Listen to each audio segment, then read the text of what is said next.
चलिए दोस्तों, अगला सेट नंबर आपका 4 है। चलो, पहला प्रश्न आपके सामने संधि विच्छेद यहाँ पर आपको करके बताना है। संस्कृति, ठीक है, कल्चर, संस्कृति का संधि विच्छेद बताइए। सही जवाब हो जाएगा ऑप्शन बी, सम प्लस कृति। संस्कृति का संधि विच्छेद सम प्लस कृति यानी व्यंजन संधि है। यहाँ पर यदि सम उपसर्ग के बाद क्रि धातु से बना कोई भी शब्द आ जाए तो उसे सम के म का अनुस्वार हो जाता है और दंत के जो है सा का क्या है, आगम हो जाता है। तो यहाँ पर आप देख सकते हैं, जैसे कि संस्कृति अगर होता तो संस यहाँ पर कृति हो जाता, ठीक है। लेकिन अब संस्कृत की यदि आपको करना है तो यहाँ पर ताप छुट्टी ही रहेगा। संस्कार समकार देख रहे हैं यहाँ पर। चलो आगे बढ़ते हैं। घटना चक्र पूर्वावलोकन 2022 को अच्छे से कवर कीजिए, वहां पर पूरा आपको मिल जाएगा सब। चाय का संधि विच्छेद आपको करना है। चाय, चाय तो आपने बहुत पिया होगा, बताइए संधि विच्छेद करके। तो चाय प्लस आ होगा, ठीक है, ऑप्शन डी। चलिए अगला प्रश्न है, निम्नलिखित में से कौन सा शब्द गो का अर्थ नहीं है। गो हिंदी है यहाँ पर, ठीक है, गो नहीं तो जान लगाओ आप। तो यहाँ पर आपका सही जवाब बन जाएगा गज, ठीक है। तो गो का अर्थ जो होता गाय भी होगा, नदी भी होगा, इंद्रिय भी होगा, लेकिन गज नहीं होगा। तो इस तरह यहाँ पर आपका ऑप्शन डी सही जवाब हो जाएगा।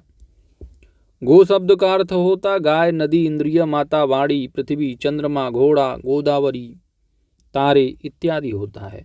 जबकि गो का अर्थ गज नहीं होता है, गज का अर्थ हाथी होता है।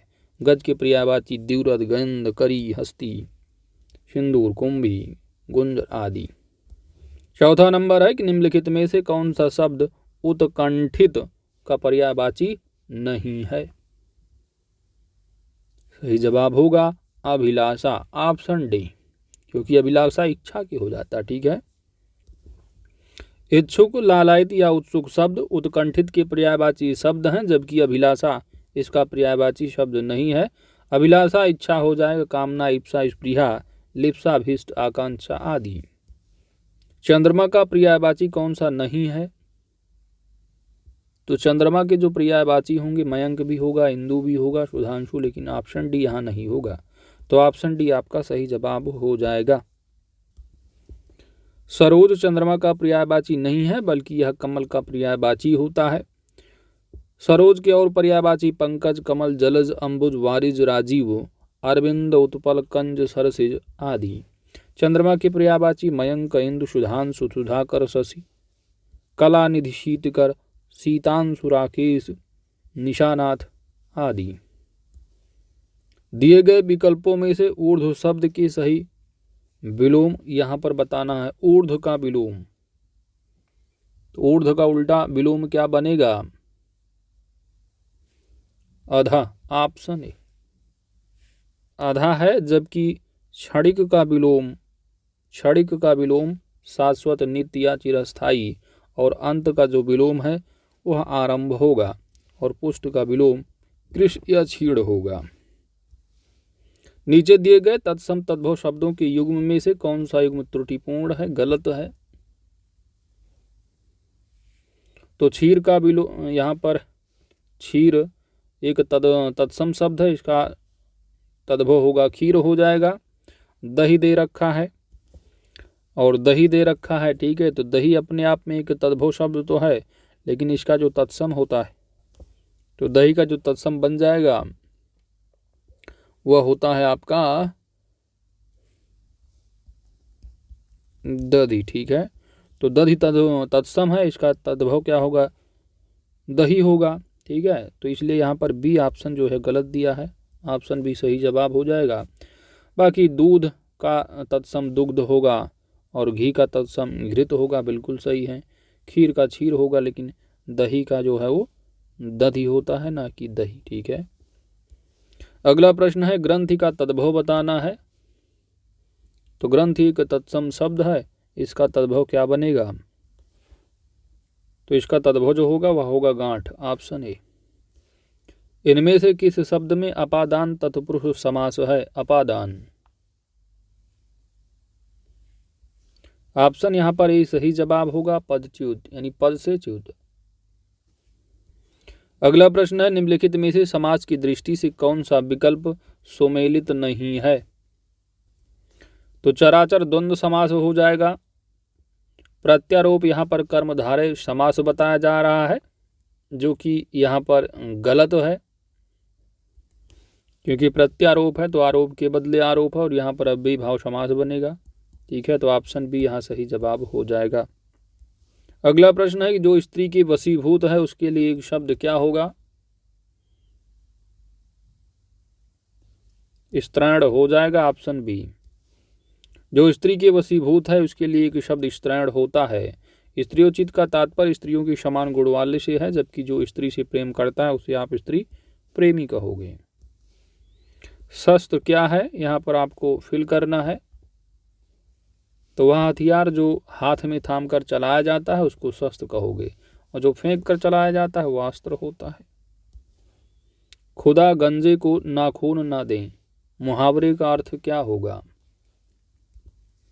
यानी अनधिकारी को अधिकार ना मिलना, ऑप्शन सी। अगला प्रश्न है कि मिट्टी पलीद करना मुहावरे का अर्थ बताना है, यानी इज्जत खराब होना, ऑप्शन सी। दिए गए विकल्पों में से शुद्ध वाक्य को छांटना है, शुद्ध वाक्य कौन सा होगा? तो यहाँ पर जो बिल्कुल शुद्ध वाक्य है वो है, भारत में अनेक दर्शनीय स्थल हैं।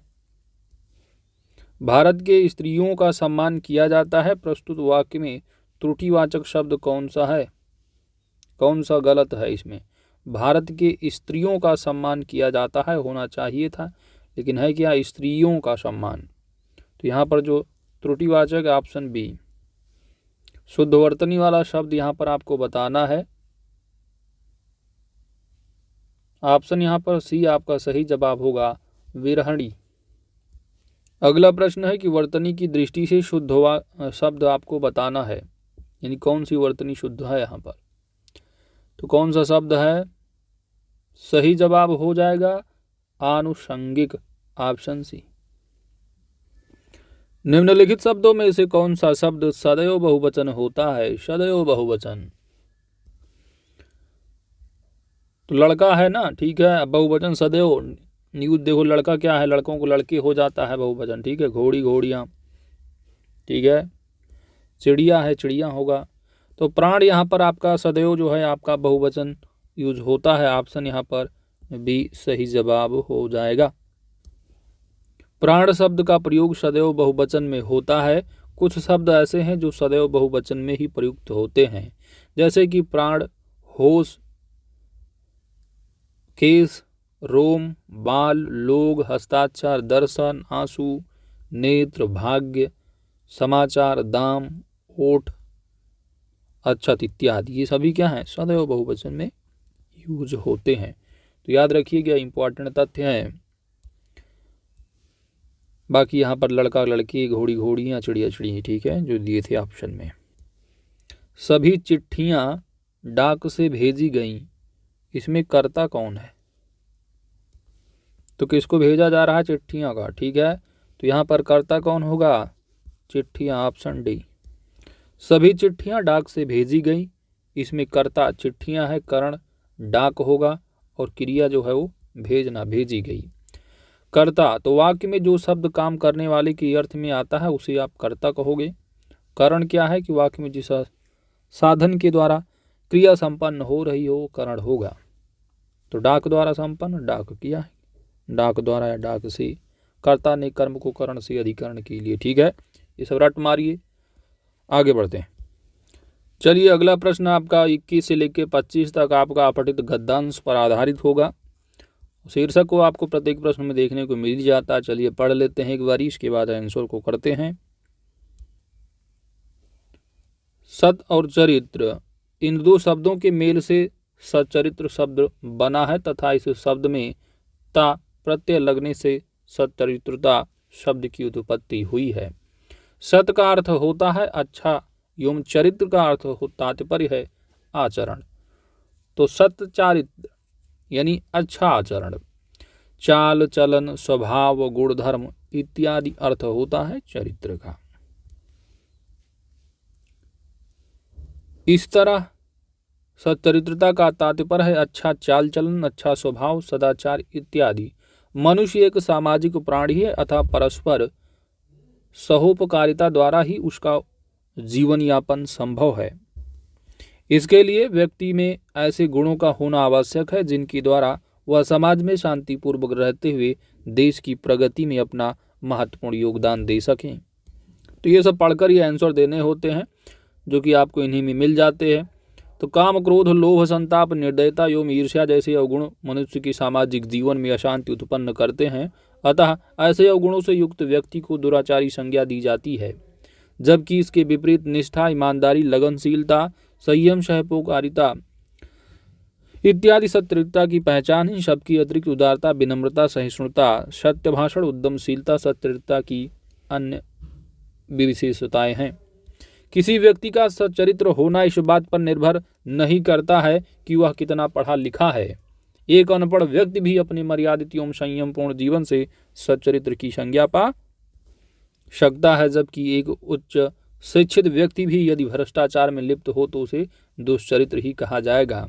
प्रायः देखने में आता है कुछ लोग गरीबों का शोषण ही नहीं बल्कि अपने धन शक्ति या प्रभाव के अभिमान में चूर होकर उन पर कई प्रकार के जुर्म भी करने से नहीं चूकते। ऐसे लोग ही दुराचारी या दुष्चरित्र की श्रेणी में आते हैं। पहला प्रश्न है कि परस्पर सहोपकारिता द्वारा ही मनुष्य का जीवन यापन क्यों संभव है। तो इसके बारे में आपने यहाँ पर क्या पढ़ा कि जीवन यापन संभव है। देखो, इसके लिए व्यक्ति में ऐसे गुणों का होना आवश्यक है जिनके द्वारा, ठीक है, अतः परस्पर सहोपकारिता उसका जीवन यापन संभव है। तो यहाँ पर देख सकते हैं कि मनुष्य एक सामाजिक प्राणी है, इसलिए परस्पर सहोपकारिता द्वारा ही उसका जीवन यापन संभव है। तो यहाँ पर जो आपका सही जवाब बनेगा वह बन जाएगा, क्योंकि मनुष्य एक सामाजिक प्राणी है। आगे बढ़ते हैं। अगला प्रश्न है कि सच्चरित्रता की विशेषताओं के रूप में निम्नलिखित में से किसकी चर्चा नहीं की गई है। तो आपने विनम्रता भी पढ़ा, सहोपकारिता भी देखा, लगनशीलता भी रहा, लेकिन आत्मनिर्भर नहीं, ठीक है।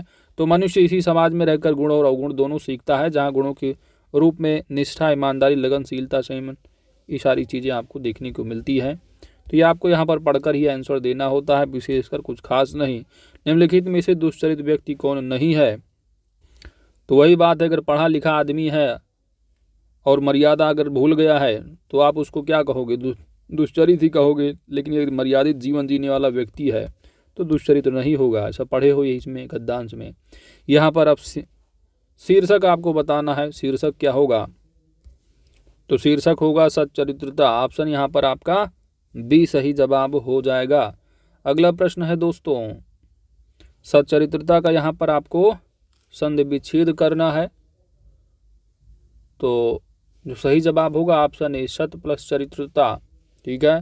ऑप्शन यहाँ पर ए सही जवाब हो जाएगा, शत प्लस चरित्रता, ठीक है। इसमें व्यंजन संधि है, आप यहाँ पर देख सकते हैं।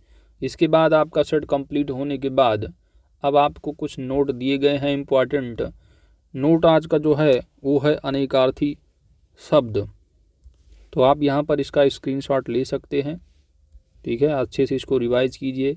कुछ इम्पॉर्टेंट शब्द दिए गए हैं जो कि अक्सर एग्ज़ाम में पूछे जाते हैं, तो आप इसका स्क्रीनशॉट ले सकते हैं दोस्त। इसके बाद आप ये पंचानन से यहाँ कर लीजिए, ठीक है। इसके बाद एक पेज पे थोड़ा और है, तो इसका भी आप स्क्रीनशॉट ले सकते हैं। और इसी के साथ आपका पूरा ये सेट नंबर 4 कंप्लीट हो जाता है।